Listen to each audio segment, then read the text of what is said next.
सकाळचे 8 वाजले होते. कविताताई अजूनही झोपल्या होत्या. आई उठा बरं, हा घ्या चहा, असा आवाज कानावर पडताच त्यांनी डोळे उघडले तर समोर त्यांची सून ज्योती चहाचा कप हातात घेऊन उभी होती. कविताताई रागाने म्हणाल्या, ठेव तिकडे. ज्योती चहाचा कप ठेवून निघून गेली. कविताताईंनी चहाचा कप घेतला आणि चहा पीत त्या विचार करायला लागल्या की 50 वर्षामध्ये सर्व काही बदलले आहे. मी माझ्या सुनांच्या वयाच्या असताना माझी किती सकाळी घाई असायची, धावपळ असायची. मी कामात व्यस्त असायची. रोज सकाळी उठल्यानंतर सासू-सासऱ्यांना वाकून नमस्कार करायची. पण आजकालच्या सुनांकडे तर वेळच नसतो. सासू-सासऱ्यांच्या पाया पडल्यानंतरच माझा दिवस सुरू व्हायचा. त्यानंतर सोम आणि शेखर यांना शाळेत पाठवणे, दिनकररावांना कामावर जाताना त्यांच्या हातात डबा द्यायचा. सासू-सासऱ्यांच्या फरमाईश पूर्ण कराव्या लागायच्या. त्यासोबतच माझे दीर आणि नणंद यांचंही पाहावं लागायचं. एवढंच काय, पण नातेवाईकांचं येणं जाणं चालूच असायचं. आणि एकही पाहुण्याला जेवल्याशिवाय पाठवायचे नाही असे सासूने मला ताकीदच दिली होती. मग काय, घरातील ही सर्व कामे मी एकटी माझ्या प्रियाला सांभाळत करायची. चहा पीत हे सर्व आठवून कविताताई भूतकाळात हारून गेल्या होत्या. तेवढ्यात आजी हा आवाज ऐकून कविताताई वर्तमानात आल्या. त्यांच्यासमोर त्यांचा लहान नातू शुभम उभा होता. तो म्हणाला, आजी मला कपडे घाल ना, शाळेत जायचे. मम्मी नाश्ता बनवत आहे. तेव्हा कविताताई म्हणाल्या, जा तुझ्या छोट्या मम्मीकडून कपडे घालून घे. तो ओबड्या आवाजात म्हणाला, ती भांडी घासत आहे. ते कविताच्या हाताला धरून स्वयंपाक खोलीमध्ये गेल्या आणि म्हणाल्या, हे काय आहे, आता तू शुभमला कपडेसुद्धा घालू शकत नाहीस का? आणि सर्वच भांडी आत्ताच घासण्याची काय गरज आहे? भांडी कुठं जाणार आहेत की तू कुठे जाणार आहेस? काय सुना आहात की तुम्ही अजूनही अंथरुणात म्हटले नाही की लगेच मला कामे लावायला सुरुवात केली तुम्ही लोकांनी? असे बोलून त्या बाथरूममध्ये गेल्या. संध्याकाळी मुले ऑफिसवरून येण्याआधीच कविताताई तोंड पाडून डोक्याला हात लावून बसल्या होत्या. विचार करत होत्या. मोठा मुलगा ऑफिसवरून आला आणि त्यांनी आईला विचारलं, तू अजून तयार झाली नाहीस का? त्या म्हणाल्या, माझी तब्येत ठीक नाही आहे, तुम्ही लोक जा. तेव्हा सोम नाराज होऊन म्हणाला, ताप तर नाही ना? तुझी तब्येत तर बरी आहे ना? असे त्याने विचारले. त्यांनी आईच्या कपाळाला हात लावून पाहिला. त्या म्हणाल, नाही, मला ताप वगैरे काही आलेला नाही, माझं फक्त डोकं जरा जड झालं आहे. सोम लगेच आपल्या पत्नी ज्योतीला बोलवून म्हणाला, औषध दे, थोड्या वेळा तिला आराम वाटेल, मग त्यानंतर आपण सर्वजण मिळून जाऊया. आपल्याला देशपांडे काकांच्या घरी कार्यक्रमाला जायचं आहे आणि तुला तर त्यांनी आग्रहाचे निमंत्रण दिलं आहे. त्यांनी ऐकले. आई म्हणत होती, मी सांगितले नाही येणार, तुम्ही सगळेजण जा. यावर सोहम म्हणाला, आणि मग काय, तू एकटी राहणार आहेस का घरी? आणि आत्ता आपल्याला पार्टीला जायचं म्हटल्यावर घरामध्ये जेवणसुद्धा बनवलं नाही. त्यावर कविताताई म्हणाल्या, माझ्या खाण्यापिण्याची काळजी करण्याची काहीच गरज नाही आहे. आणि राहिली गोष्ट एकटी राहण्याची, तर घरात तुम्ही सर्वजण आहात, तरीसुद्धा मी एकटीच आहे. असं बोलून कविताताई त्यांच्या खोलीमध्ये निघून गेल्या आणि सोहम करून आईकडे पाहू लागला. त्यानंतर सोहमही त्याच्या खोलीमध्ये गेला आणि त्याच्या पत्नी ज्योतीला म्हणाला, ज्योती, तू सर्वांना सांगून टाक की आता कोणीही कार्यक्रमाला येणार नाही. ज्योती काहीही बोलली नाही. ती बिचारी तयार होऊन बसली होती, पण जायचं नाही म्हटल्यावर कपडे बदलून स्वयंपाकघरात निघून गेली. तिची धाकटी जाऊ आणि ते सुद्धा तिच्या कामाला लागली. मुलेसुद्धा उदास होऊन झोपायला गेले. पूर्ण घरभर शांतता पसरली. शेखरला त्याच्या पत्नीने सांगितले की सोम भाऊजी आई येत नाही म्हणाल्या तर देशपांडे काकांच्या कार्यक्रमाला जायला नको म्हणत आहेत. हे ऐकून शेखर म्हणाला, ठीक आहे, मी माझ्या मित्राकडे जाऊन येतो, असे बोलून तो बाहेर निघून गेला. घरात शांतता पसरली होती. ज्योती आणि अनिताने मिळून स्वयंपाक बनवला, पण कविताताई जेवल्या नाही, म्हणून कुणीही जेवलं नाही. आता घरातील सर्वजण झोपले होते, पण सोहमला मात्र झोप येत नव्हती. आज तो खूप उदास वाटत होता. यामुळे नाही की आज तो कार्यक्रमाला गेला नाही म्हणून, पण आईमुळे दुःखी होता. त्याच्या बाजूला ज्योती झोपली होती. तो तिला हळू आवाजात म्हणाला, ज्योती, झोपलीस का? ती म्हणाली, काय झालं, तुम्हाला काय हवे आहे का? बिचारी ज्योती दिवसभर घरातली कामे करून ती थकून जायची. कधीकधी ती तिच्या नवऱ्याला शेवटचं कधी बोलली होती हे देखील आठवत नव्हतं. त्यामुळे सोहमला बोलताना तो तिला अनोळखी असल्यासारखा वाटायचा.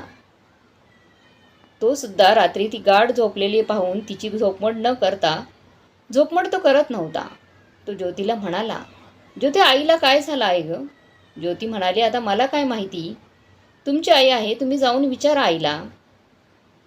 त्या सोम म्हणाला, का तुझी आई नाही का?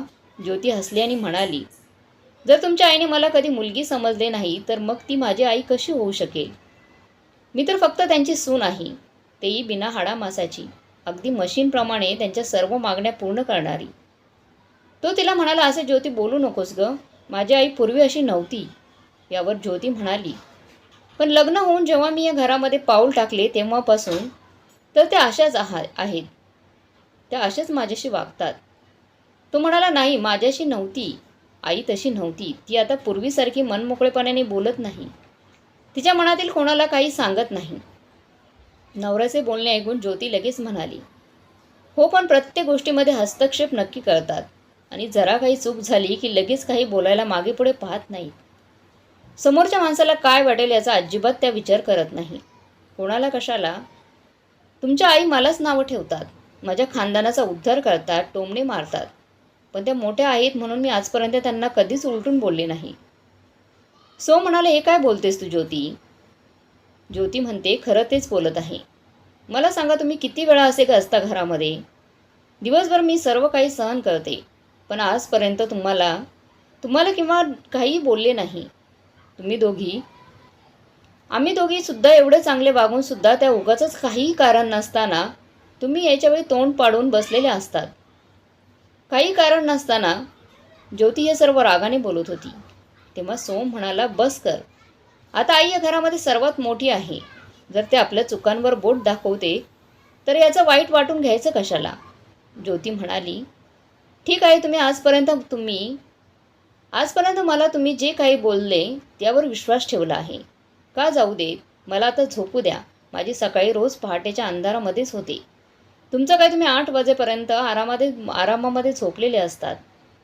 ज्योती सोमकडे पाठ करून झोपली, पण तरी सोमच्या डोळ्यामध्ये झोप नव्हती.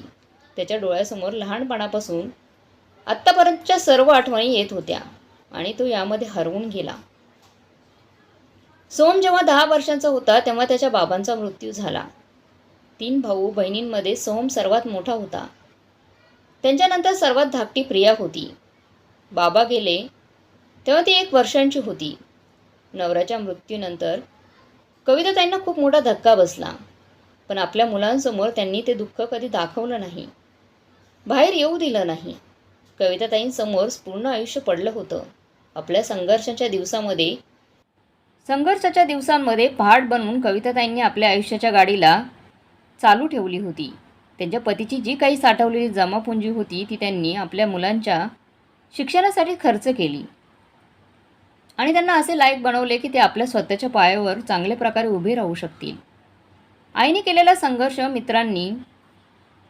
मित्रांनी जवळून पाहिला होता, त्यामुळे लहानपणापासूनच तो खूप समजूतदार होता. परिस्थितीने त्याला घराच्या जबाबदाऱ्यांमध्ये गुंडाळून ठेवले होते. त्याची आई त्याचा आदर्श होता. कविताताईंची 3 मुले महत्त्वाकांक्षी होती.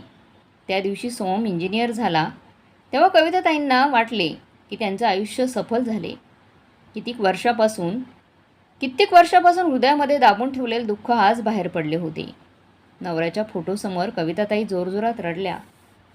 त्या म्हणाला, आता तरी तुम्हाला माझ्याबद्दल काही तक्रार नाही ना? मी आई आणि वडील या दोघांचे प्रेम देऊन माझं पूर्ण कर्तव्य पूर्ण केलं आहे. नंतर 3 वर्षानंतर शेखरला सुद्धा एका फोन कंपनीमध्ये नोकरी मिळाली. त्यानंतर दोन्ही मुलांची लग्न कविताताईंनी धूमधडाक्यात केली. त्यांची मोठी सून ज्योती सासरी आली तेव्हा तिचं शिक्षण चालू होतं, पण सासरी येताच घराची मोठी सून म्हणून कविताताईंनी ज्योतीला घराच्या जबाबदारीत बांधून टाकलं. त्यानंतर 1 वर्षाची आई सुद्धा झाली. ती आपल्या शिक्षणाला तिलांजली देऊन ती हळूहळू घर व्यवसायामध्ये बुडून गेली. पण धाकट्या सुनेने लग्नानंतर सुद्धा आपले शिक्षण चालू ठेवले आणि शेखरच्या मदतीने तिला त्याच्याच कंपनीमध्ये नोकरी मिळाली. लहानपणापासूनच सोम आणि शेखर यांच्या स्वभावामध्ये खूप फरक होता. सोमच्या आयुष्यामध्ये त्याच्यासाठी त्याच्या आई सर्व काही होती. आईच्या प्रत्येक बोलण्यावर तो डोळे झाकून विश्वास ठेवत होता. तो त्याच्या आईच्या मनाविरुद्ध कोणतंच काम करत नव्हता. त्यासाठी त्यांनी त्याच्या इच्छा आकांक्षांना महत्त्व दिलं नाही. लग्नानंतरसुद्धा त्याच्यामध्ये काहीच बदल झाला नाही.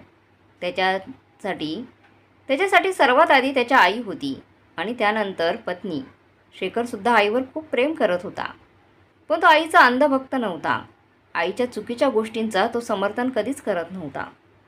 त्याच्यासाठी चूक ते चूक आणि बरोबर ते बरोबर असे होते. मग ती गोष्ट कोणीही केलेली का असाना. त्याच्यासाठी आईचे स्थान वेगळे होते आणि बायकोचे वेगळे स्थान होते. आई आणि भावांमध्ये वाढलेली प्रिया घराच्या सुखदुःखांपासून वेगळी होती. सोमला नोकरी लागल्यानंतर त्यांनी बहिणीला काहीच कमी पडू दिलं नाही. आज प्रियाचं लग्न एका चांगल्या कुटुंबामध्ये झालेलं आहे आणि ती आनंदी आहे तिच्या सासरी. कविताताईंना एकूण 4 नातवंड आहेत. त्यामध्ये 2 मुले सोहमची आणि 2 मुले शेखरची आहेत. आजी झालेल्या कविताताई आता आपल्या जबाबदारींपासून मुक्त झाल्या होत्या. पण आपल्या आयुष्याच्या या वळणावर येऊन कविताताईंमध्ये खूप बदल झालेला होता. कधी प्रेम तर कधी वासलेने भरलेल्या कविताताई आज एक कठोर सासू बनवून राहिल्या होत्या. सुनांना मानसिक त्रास देत होत्या त्या. या वागण्यामुळे त्या आपल्या सुनांपासून सुद्धा दिवसेंदिवस दूर होत चालल्या होत्या. नेहमी सुनांकडे जास्त अपेक्षा ठेवणे, आपल्याच घरातील लोकांना परके समजणे, त्यामुळे त्यांच्या सुना त्यांच्याशी कधीच मनमोकळेपणाने बोलल्या नव्हत्या. सुना सासूंच्या स्वभावामुळे त्यांना जास्त बोलता येत नव्हतं आणि त्यांना असं वाटायचं की त्यांचे आपल्या असे घरात कोणीच नाही. त्यातले आहेत जेव्हापासून त्यांच्या मुलीचं लग्न झाले होते त्यांनी स्वयंपाक खोलीमध्ये ढुंकूनही पाहिलं नव्हतं. कधीकधी ते स्वयंपाक खोलीमध्ये जायच्या ते तिथे स्वच्छता आहे की नाही, मग घरातील किराणा सामान किती संपला आहे हे पाहण्यासाठीच. पण तेव्हाही टोमणे मारून यायच्या. सोमने आपल्या आईला शपथ घातली होती की आई, आता सुना आल्या आहेत तर तुला आजपासून काम करण्याची काहीच गरज नाही आहे. कोणतेही काम करण्याची तुला गरज नाही आहे. कविताताई या गोष्टीमध्ये भाग्यशाली होत्या की ज्योती आणि अनिताने कधीच त्यांची उपेक्षा केली नाही. त्यांच्यासमोर कधीच तोंडही उघडलं नाही. आज रविवारचा दिवस होता. सर्वांना सुट्टी होती. तेव्हा सोम आईला म्हणाला, आई लवकर ये जेवायला, जेवण तयार आहे. तेव्हा कविताताई विवळत खुर्चीवर येऊन बसल्या. रविवारची सर्वजण वाट पाहत होते. कारण रविवारी घरातील सर्वजण एकत्र जेवण करायचे. कारण इतर दिवशी सर्वजण आपापल्या कामामध्ये बिझी असायचे आणि इतर वेळी दुपारच्या जेवणाची कुणाची वेळ निश्चित नसायची. कविताताईंना जेवण गरम लागायचे. त्यामुळे ते जेवायला बसल्या की ज्योती त्यांना वर लागेल तशी गरम गरम चपाती लाटून द्यायच्या. त्यामुळे ज्योतीचा संपूर्ण दिवस स्वयंपाकघरामध्ये जायचा. आणि तो ऑफिसला निघून जायची. पण जेवढ्या वेळ ती घरामध्ये असायची ती ज्योतीला मदत करायची. ज्योतीला सुद्धा आपल्या जावेबद्दल काही तक्रार नव्हती. आज रविवार जेवण जेवत असताना शेखर म्हणाला, आई आज वहिनीने जेवण खूप टेस्टी बनवलं आहे ना. तेव्हा ज्योती म्हणाली, काय भाऊजी, खरंच का जेवण टेस्टी झाले आहे का? तुम्ही मला मस्का मारत आहात. ज्योती असे बोलताना सर्वजण हसायला लागले आणि दीर भाऊजाची चेष्टा मस्करी चालत राहिली. पण कविताताई काही हसल्या नाहीत. त्या तोंड फुगून बसल्या होत्या. तेव्हा सोहम प्रेमाने आईला म्हणाला, आई काय झालं, तुझी तब्येत ठीक नाही का? त्यावर कविताताई म्हणाल्या, तूच सांग काय खायचं. मी भाजीत तर एवढं मीठ जास्त झालं आहे की माझ्या घशाखाली ही भाजी उतरत नाही आहे. यावर लगेच शेखर म्हणाला, आई तू दुसरी भाजी खा. तेव्हा लगेच कविताताई म्हणाल्या, हे बघ या भाजीमध्ये मसाला किती कमी आहे. असे वाटते की भाजी एखाद्या पेशंटला खाण्यासाठी बनवली आहे. सासूचं असं बोलणं ऐकून ज्योती उदास झाली. खरं तर आज तिने खूप प्रेमाने सासूच्या आवडीची भाजी बनवली होती. शेखरने हे बरोबर ओळखले, पण तो काही बोलला नाही. सोमला तो म्हणाला, ज्योती जा बरं आईला सोम ज्योतीला म्हणाला, जा बरं आईला विचारून एखादी दुसरी भाजी बनव. अगं असं कसं होईल, आपण सर्वजण जेवतोय आणि आई उपाशीच राहणार. तेव्हा ज्योती काही बोलली नाही.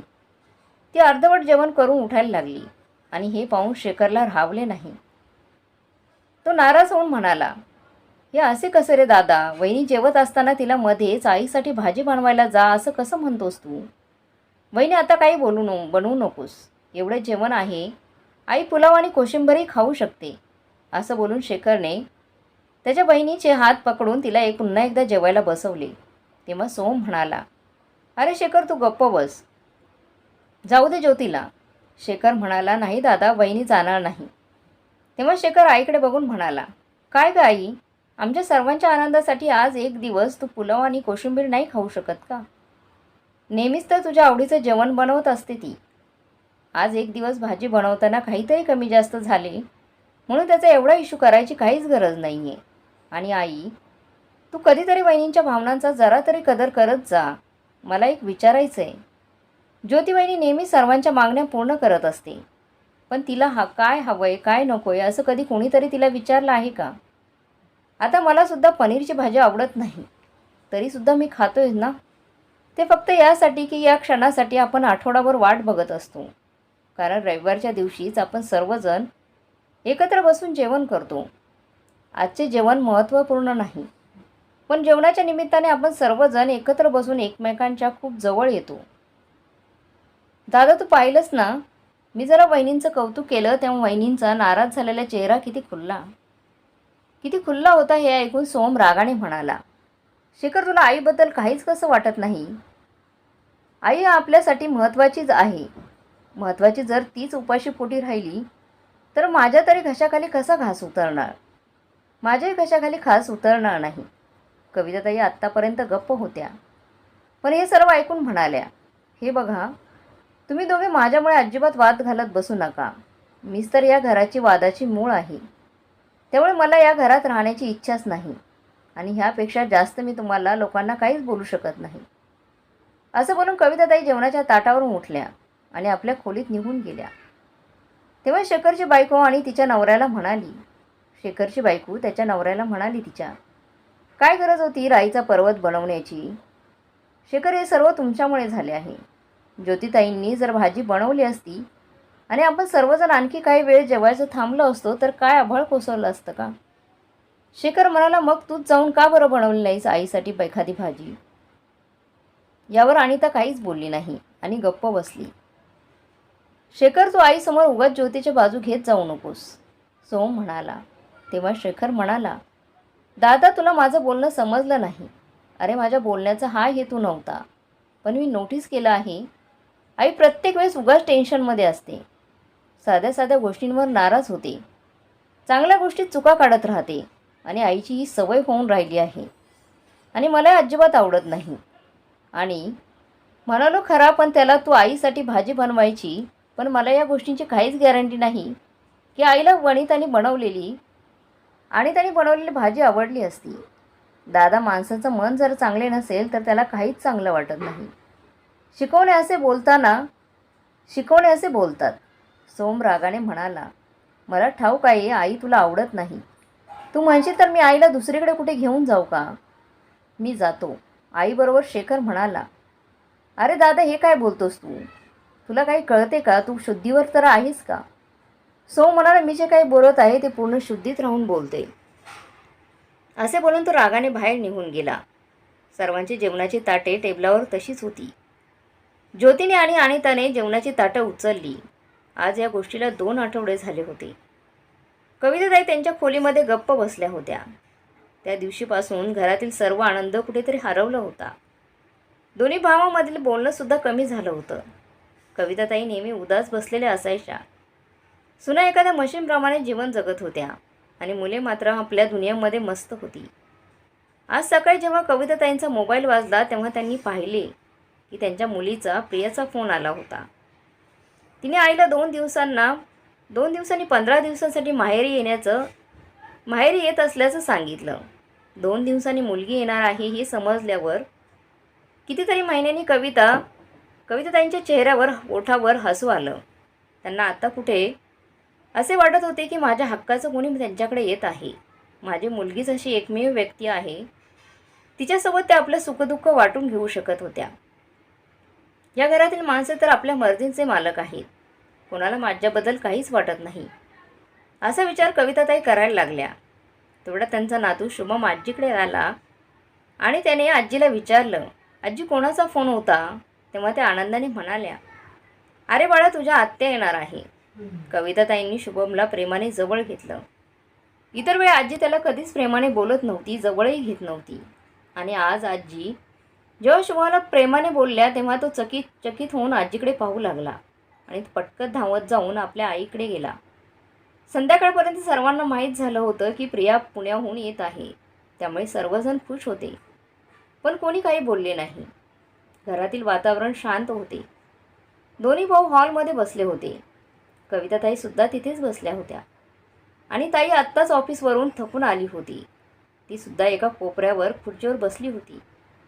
ते सर्वजण शांतपणे टी व्ही पाहत होते. तेव्हा ज्योतीने सर्वांसाठी ट्रेमध्ये चहा आणला आणि सर्वांच्या हातात चहाचे कप देऊन ती तिथेच उभी राहिली. तेवढ्यातच कविताताई म्हणाल्या, ज्योती बाळा इकडे ये. ज्योती चकित झाली, कारण लग्न होऊन घरात आल्यापासून आज पहिल्यांदा तिच्या सासूने तिला प्रेमाने ज्योती बाळा असे बोलल्या होत्या. तिच्या कानांवर विश्वास बसत नव्हता. ती पटकन सासूच्या एकदम जवळ येऊन उभी राहिली. तेव्हा कविताताई तिला म्हणाल्या, सुनबाई घरामध्ये तूप आहे का? माझी प्रिया येणार आहे अगं. तिला करंज्या फार आवडतात. मी विचार करते आपण तिघींनी मिळून आज करंज्या बनवाव्यात. आईचे बोलणं ऐकून सर्वजण चकित झाले. ज्योती म्हणाली, अहो आई, ताई येणार आहे तर आपण नक्की बनवूया. तिघी सासू सुनांनी करंज्या केल्या. त्यानंतर बेसनाचे लाडू देखील बनवले. मग काय कविताताईंच्या फरमाईश वाढत गेल्या. अखेर प्रिया आली, पण तिच्यासोबत तिचा नवरा आला नव्हता. ती आपल्या मुलांसोबत एकटी आली होती. तिच्या नवऱ्याला सुट्टी मिळाली नाही असं ती म्हणाली.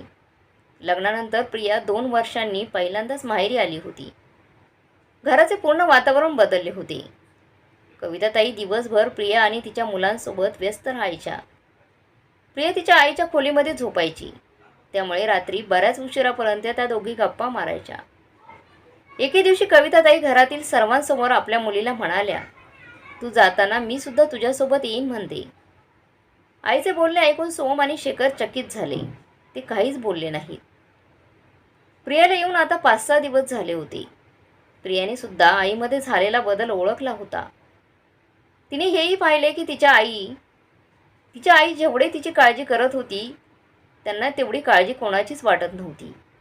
त्या फक्त आपल्या मुलीसोबत हसून बोलून राहत होत्या आणि घरातील इतर लोकांसोबत त्या दूर राहायच्या, प्रेमाने वागायच्या नाहीत. एके दिवशी कविताताई प्रियासोबत हसत गप्पा मारत होत्या. तेवढा सोम आला, जो 2-3 दिवसासाठी ऑफिसच्या कामासाठी बाहेर गेला होता. घरात आल्याबरोबर त्याने आईला वाकून नमस्कार केला. पण तेव्हा कविताताई मुलाला पाहून अचानक गप्प झाल्या. प्रियाने तेच निरीक्षण केले. जेव्हा प्रियाने तिच्या आईला हे विचारले की तिने दादाला आल्यानंतर त्याची विचारपूस का केली नाही, कारण आधी तर कविताताई सोम ऑफिसवरून आला की लगेच त्याच्याकडे जायच्या, त्याची विचारपूस करायच्या. तेव्हा विचारलेला प्रश्न आला, त्यांनी उत्तर दिले की आत्ता त्याचं लग्न झालं आहे. कविताताई म्हणाल्या, आता त्याचं लग्न झालं आहे, त्याला बायको आहे, मुलं आहेत, त्याची विचारपूस करायला त्या आहेत. प्रिया आपल्या आईमध्ये झालेल्या ह्या बदलामुळे खूप दुःखी होते, कारण आई प्रत्येक गोष्टीत चुकीचा अर्थ काढत होती. आता प्रियाला समजले होते, पण तिच्या सोम दादाला आईमधील झालेला बदल दिसत नव्हता. तिने असा विचार केला की जर तिची आई तिच्यासोबत तिच्या सासरी आली तर दादा ज्योती बहिणींचं जगणं मुश्किल करून टाकेल. तिची प्रत्येक गोष्टीमध्ये तुलना प्रियासोबत केली जाईल. दुपारी प्रिया आणि कविताताई जेवण केल्यानंतर त्यांच्या खोलीत बसल्या होत्या. तेवढ्यात ज्योतीने येऊन त्यांना चहा दिला. मात्र त्यांनी दुपारी चहा पिण्याची सवय होती. ज्योती त्यांना चहा देऊन जातच होती की तेवढ्यात प्रियाने तिला थांबवलं. ती म्हणाली, वहिनी तू सुद्धा बस ना आमच्यासोबत. तेव्हा ज्योती बसली, पण कविताताईंनी लगेच तोंड वाकडं केलं. ज्योती समजूतदार होती. ती तिच्या मुलाचा बहाणा करून उठली आणि निघून गेली. हे काही प्रियाला आवडलं नाही. ती एक मोठा श्वास घेत प्रिया म्हणाली. तेव्हा तिच्या आई आश्चर्यचकित होऊन म्हणाली, काय झालं प्रिया? ती म्हणाली, आई तुला वहिनीमध्ये असं वेगळं काही जाणवलं आहे का, की 5 वर्षामध्ये ती किती म्हातारी दिसायला लागली आहे?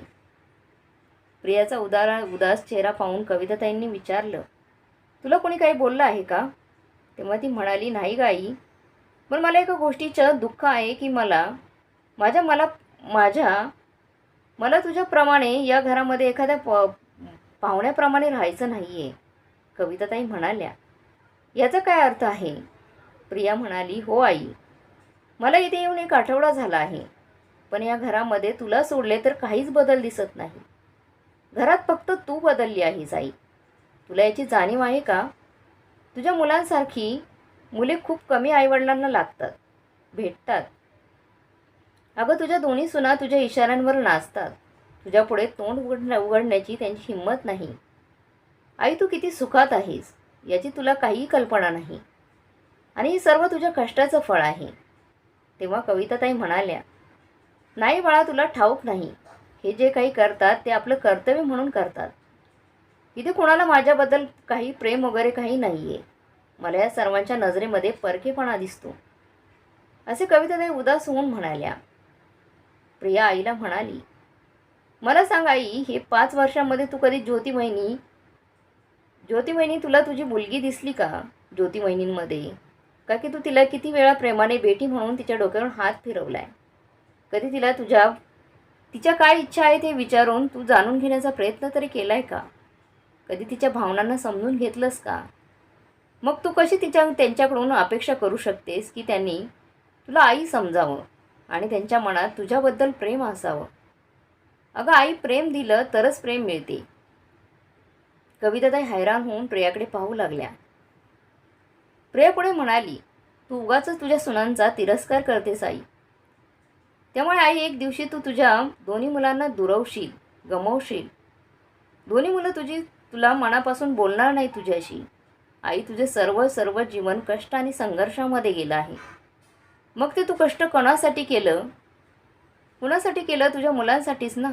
त्यांचं लग्न व्हावं, संसार चांगला व्हावा, आपल्या मुलांचा सुंदर असं एक विश्व असावं असं तुला वाटत असेल ना.